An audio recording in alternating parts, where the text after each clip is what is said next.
Siapa ini? Assalamualaikum Pak, kami dari tim Leksa Maras. Saya Mikhaila Nekila. Saya Kirana.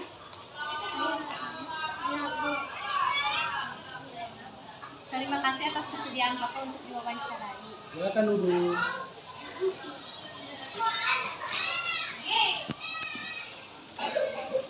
Alhamdulillah, silakan. Apa pertanyaan yang mau disampaikan kepada Bapak? Apa saja kebiasaan Bapak baik yang Bapak terapkan di sekolah Bapak?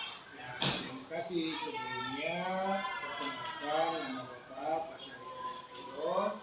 Bapak mengajar di sini sebagai guru KIPP kelas 2, 4, dan 6. Ya. Bapak juga sekarang sedang kuliah lagi di S2 UIN Sunan Gunung Jati Bandung. Ya.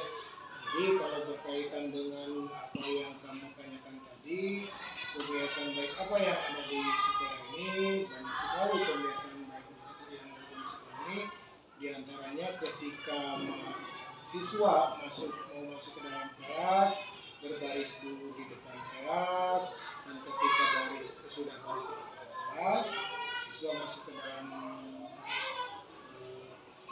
kelas, mulai belajar dengan membawa itu yang pertama. Ada juga kebiasaan baik yang lainnya, misalnya seperti sekarang ada ketika istirahat, ada kebiasaan siswa yang sholat duha di musola kita. Jadi mereka tidak disuruh lagi, mereka sudah mengerti setiap istirahat mereka melakukan kegiatan sholat di musola, dan nanti ketika beres belajar ada sholat duhur berjamaah juga di kelas masing-masing. Seperti itu. Oh, bagaimana Bapak membiasakan siswa untuk mengikuti kebiasaan tersebut?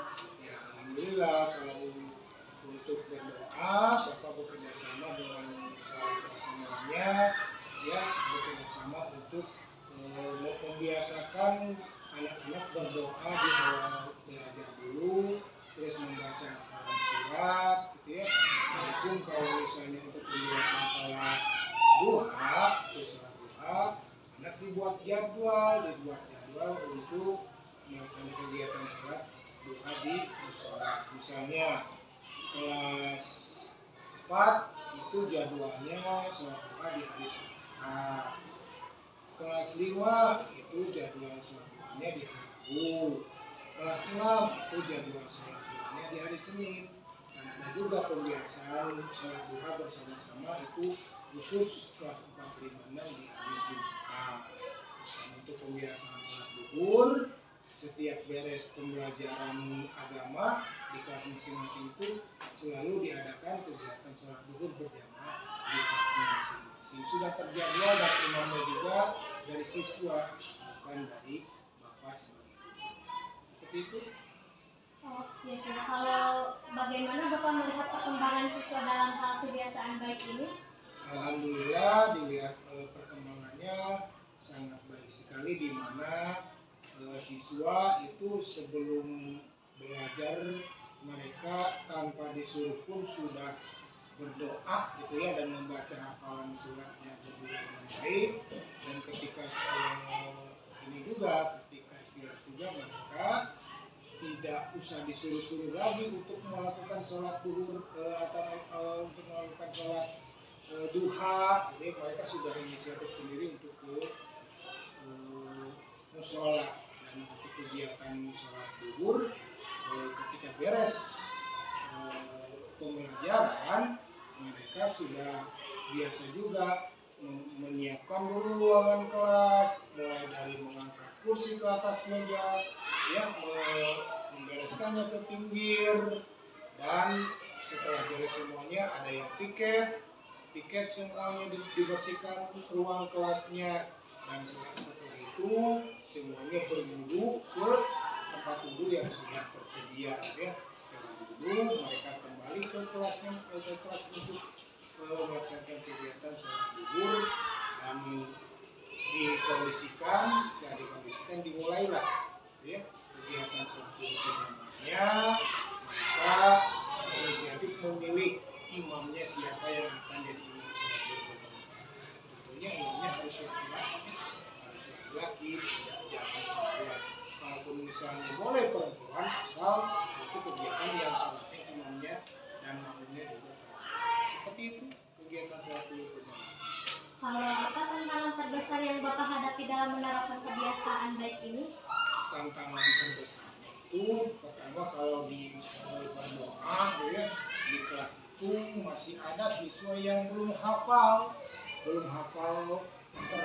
dengan doa yang harus mereka baca di kelas, tetapi banyak juga yang sudah hafal ya, dan yang belum hafal itu mereka mengikutinya dalam hati atau asal bergerak ke lidahnya saja, seperti mau berdoa. Gitu. Adapun misalnya tantangan ketika sholat mau pembiasaan sholat musola, gitu ya, tantangan terbesarnya di sini musolanya kan tidak bisa tidak memuat siswa yang banyak, hanya sekitar 30 siswa saja. Dalam satu kelas kan paling sedikit 54 siswa, gitu ya.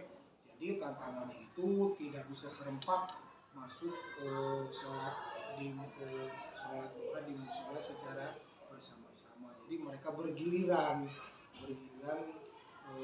untuk melaksanakan sholat duha di musola. Adapun sholat duhur itu tantangan yang biasa dihadapinya itu kalau misalnya ada siswa laki-laki atau siswa perempuan yang tidak membawa sarung atau mukena yang harusnya dibawa, ini tidak dibawa, kan itu bisa bisa mengganggu atau dia siswa itu sendiri tidak mengikuti kegiatan sholat duhur berjamaah di sana. Ya. Tantangan yang lainnya juga jadi tantangan yang lainnya juga adalah kebiasaan itu kurang disiplin dilakukan oleh siswa. Jadi siswa itu hanya melaksanakan sholatnya itu hanya di sekolah saja. Kadang ada siswa yang sholat di sekolahnya sholat duhur, tetapi di rumahnya tidak mengerjakan. Jadi ya harus ada kebersamaan atau keterlibatan kerjasama antara pihak sekolah dengan orang tua. Jadi ya itu tantangan terbesar yang ada di SDN Jatimulyo 2. Seperti itu. Terima kasih atas waktu dan penjelasannya. Semoga usaha Bapak dalam membentuk karakter siswa mendapatkan kebaikan. Sama-sama.